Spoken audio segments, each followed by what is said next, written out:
Good morning, Facebook, friends and family.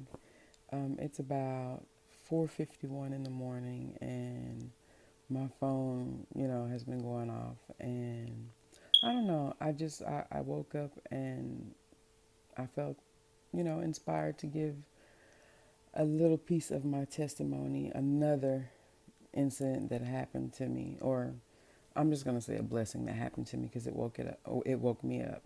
If I look tired, I'm sorry. I am because I was asleep.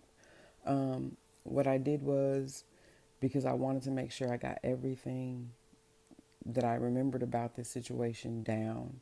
I wrote it down. Well, I didn't write it down. I put it on my phone, so I'm. It's gonna look like I'm reading it. I am reading it, but these are my words. The one thing I will say is there's some things about my life that I kept from my mother, and I kept it from my mother because she had already, dealt with the fact that she almost lost me. So I have a couple of people in my life that know the story that I'm about to tell, but not everyone, not even siblings I have. They may not even know. And I do apologize, for keeping this for so long, but I feel like now I'm ready to share it because it's something that happened a long time ago and I was healed from it. So here goes, guys. From 19, oh, well, let me stop. I'm sorry. Like I said before in the post I posted about having hysterectomy, I had a hysterectomy in 1998. And every year after that, I still would have to go get a yearly because when I had that hysterectomy, that's a long story. They left a small piece of my cervix. And with them leaving a small piece of my cervix, here goes what happened.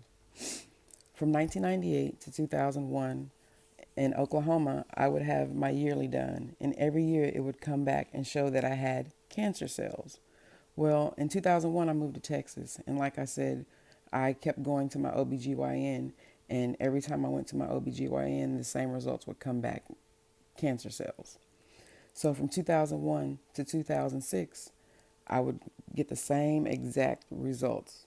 My doctor would call and say, "I want to do a biopsy. You're showing cancer cells." And then it would come back and it would say, "Well, everything is okay. It's just showing cancer cells. We're going to keep monitoring it." And that's exactly what she did. She kept monitoring it. So in 2006, I was at work. I remember this just like it was yesterday.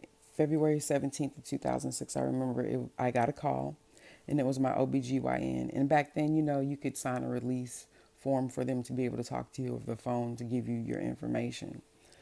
Well, my OBGYN called and she told me something that I never expected to hear in a thousand years.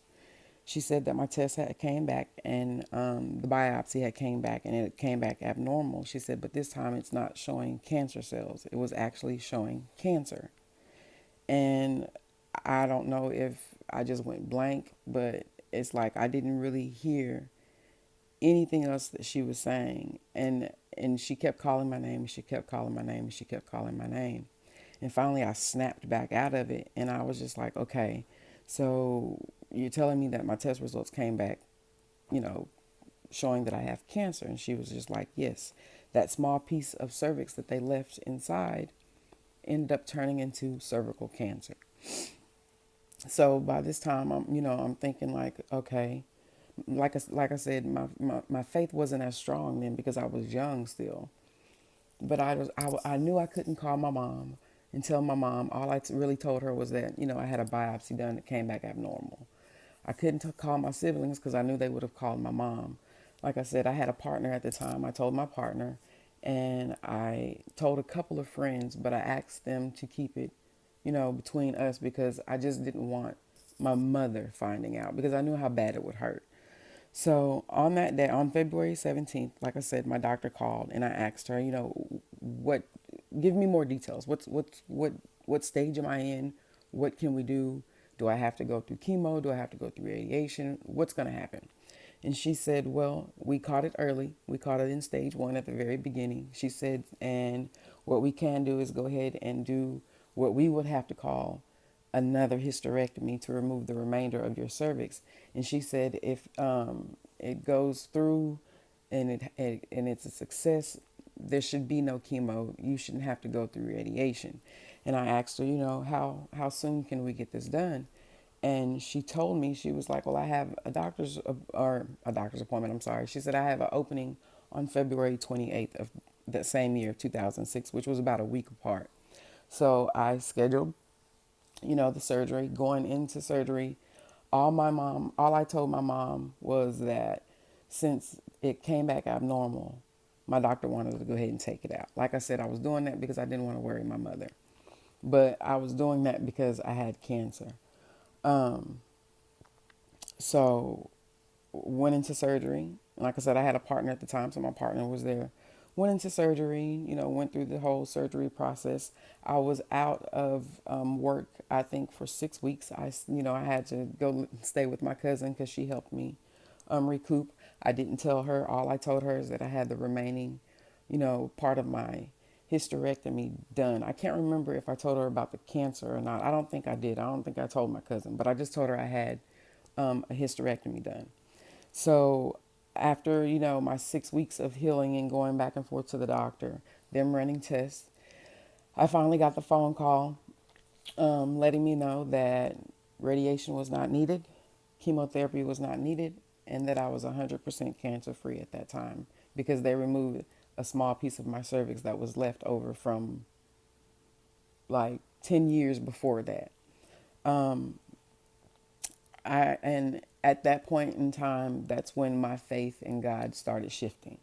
Like I said, I had faith then, but I didn't. It's not like it was now, because this is the second time now God has spared me my life. Because I could have had stage 4 cancer, and it could have been, terminal, and it didn't turn out to be that way. I ended up having stage 1 cervical cancer. My doctor did the surgery, removed my cervix, the small piece that was left, and now I'm cancer free, and I've been cancer free since February 28th of 2006.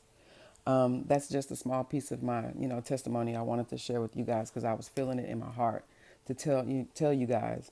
And like I said, to my family members that I did not tell, especially to my mother because she may watch this, and I know I'm going to get a phone call. I really, really do apologize. It's something I just did not want to worry my family with, especially when my doctor gave me the odds and, that she caught it in time and that it could, work, the surgery will work. I just didn't want to alarm my family. And I'm sorry, guys, I sound so nervous telling the story because I am actually nervous telling, my life story now. But I do want to appreciate you guys, for rocking with me, like I always say. It's 5 o'clock in the morning and I am actually tired. I just want, I gave that, I told that story to you guys because hopefully it'll motivate someone in some kind of way, some kind of way. And just remember, guys, change is coming. I always try to promote positive motivation. Love yourself first. Remember that. Always love yourself first. And thank you very, very much for rocking with me on my positive journey. Thank you very, very much.